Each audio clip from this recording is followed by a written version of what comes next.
What up, Downtown Sports? My name is Downtown Steven Brandon. In today's video, guys, Travis Dermott is re-signed with the Toronto Maple Leafs on a 2-year deal worth $1.5 million a season.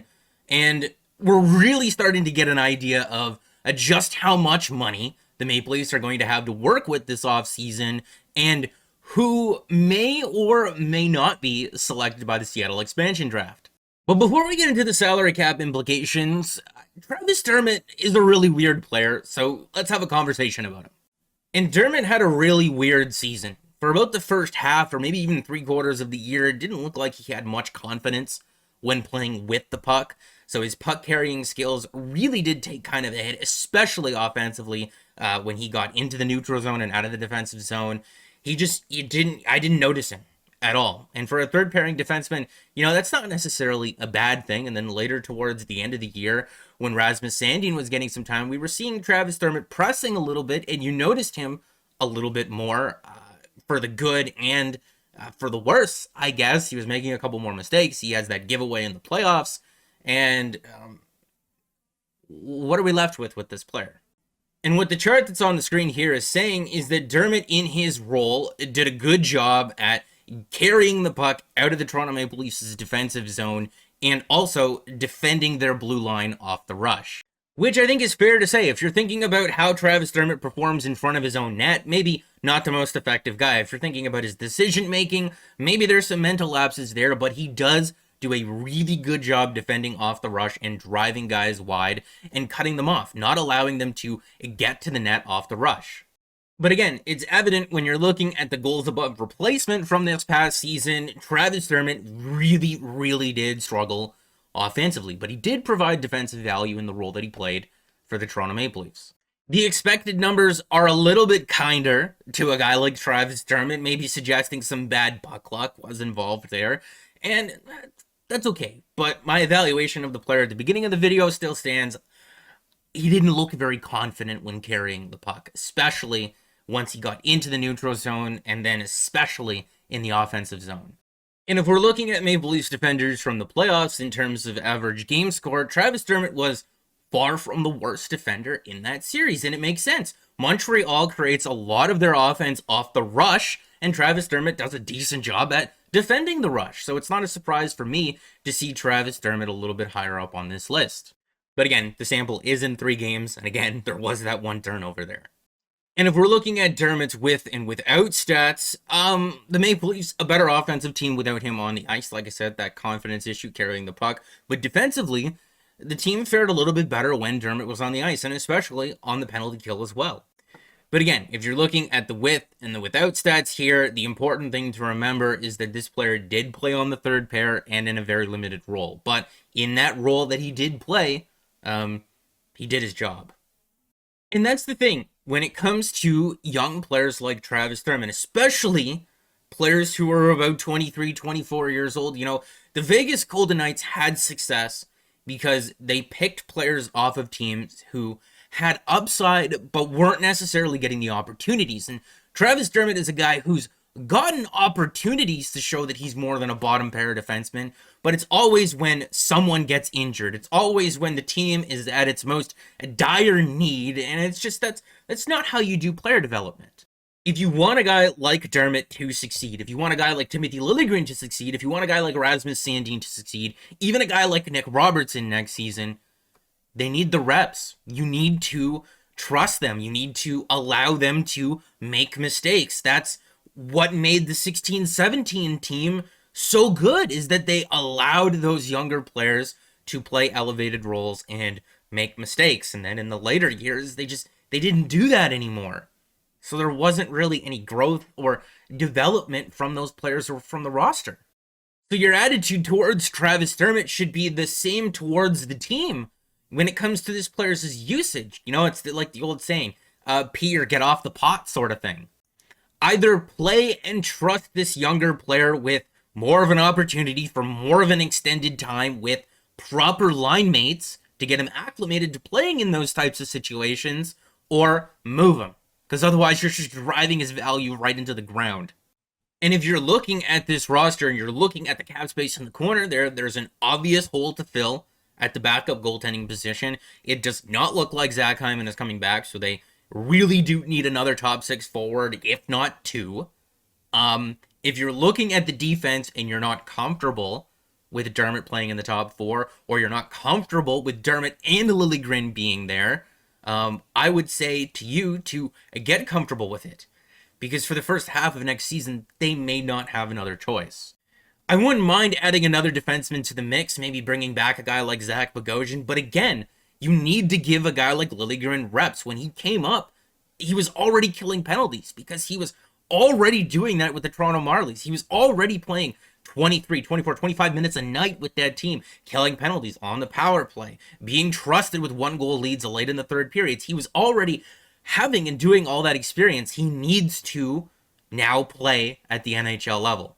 You need to give him that opportunity. And if he can't do it, that's fine. That's what the trade deadline is for. And you also have to prioritize what you want to do with that remaining cap space. Do you want to get a decent 1B goalie to play with Jack Campbell?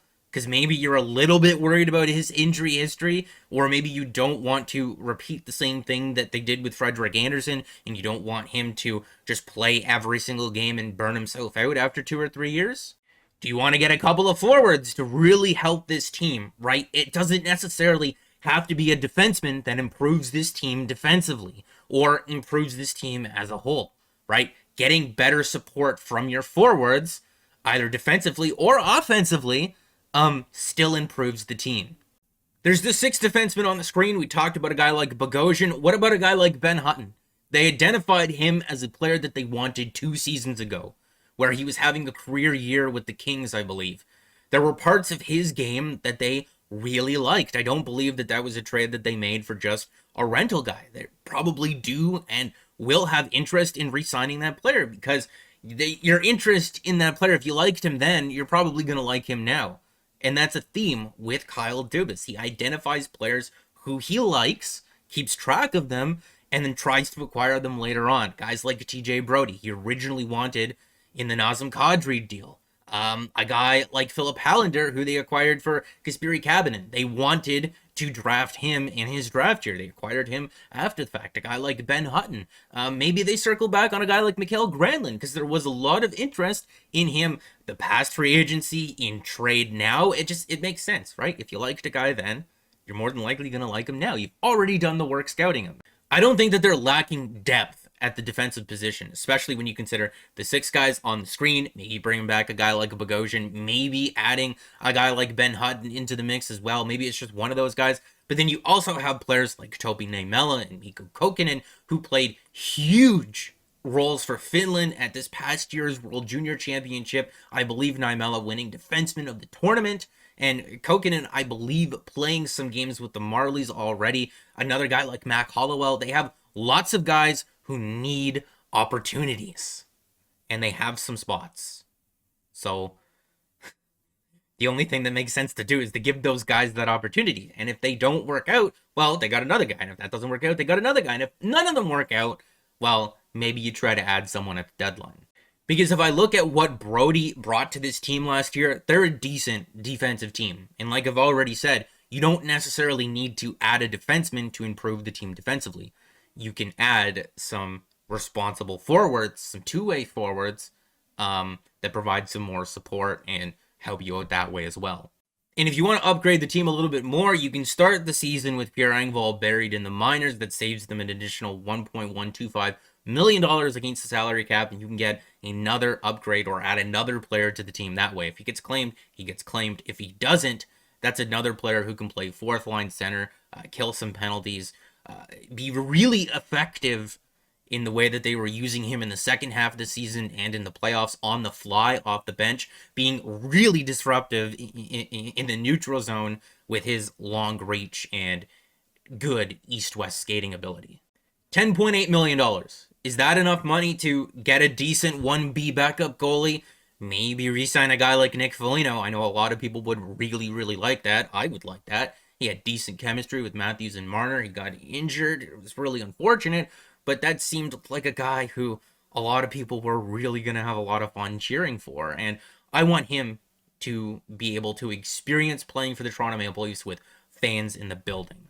That's also another thing that Wayne Simmonds is going to get to do, right? I want them to experience that. So if you can bring in a guy like Foligno, another backup goalie, and maybe a legit top 6 forward option, yeah, I'm liking this team going into the regular season. Ask yourself this question honestly. Is the team that's on the screen good enough to compete in the Atlantic Division? And before you answer that, consider things like the Florida Panthers, more than likely going to lose their starting goalie in Chris Driedger. Yes, they do have Spencer Knight, but they also have Sergei Bobrovsky. A team like the Boston Bruins, Tuukka Rask is going to be injured for more than half the season next year, another year older for Bergeron and Marchand. Their defense wasn't necessarily the best last season. It was kind of shaky. Yeah, they have a lot of cap space to work with, but if they don't use it, or if they miss out on the players that they want in free agency, that team's not going to look so great. You know, a team like Tampa Bay, they're not going to be as strong as they were this past season. They're already $5 million over the salary cap, without a lot of their players signed. This team more than likely does squeak into the playoffs, whether it be the third spot in that division or in a wild card spot. It more than likely does. The regular season, the Leafs don't have a problem with that. It's the playoffs that they have a problem with. And if you've been following the channel for the last little while, you know that you can do a lot with very little at the trade deadline. The 1920 season was the last full scheduled season that we had, and it was 186 days long. The trade deadline fell 146 days into that season, so with 40 days remaining. And with 320 grand at the beginning of the season, after that accumulates and player salaries get paid out, 320 grand can allow you to acquire a player with a face cap hit value of about $1.5 million. Now, if you got salary retained on that, it could be as high as $2.9 million. If you got double salary retained on that, like the Lightning and the Leafs did with Foligno and David Savard, yes, it will cost you more, but you can really stretch that and really acquire a player that can really make a difference on this roster, especially if you decide that this defense isn't that great enough. Or if you wanted to acquire 2 players, you can add 2 players, make it about $3 million, a defenseman, maybe another forward just to give you that extra edge. Maybe you find yourself a good defensive third line center there to move Kerfoot out of that role. That would probably be ideal. And yes, the whole time there, Justin Hall on LTIR, I am assuming that he is the player that gets selected in the Seattle expansion draft. Now, we've talked about Seattle a lot when planning around things and kind of trying to estimate, but I will do a video solely on Seattle. I know I promised in the previous video that was a while ago. I know I've taken a bit of a break here, that I said that I was going to identify who this placeholder maybe could be as a 1B tandem goalie with Jack Campbell. I am doing that video.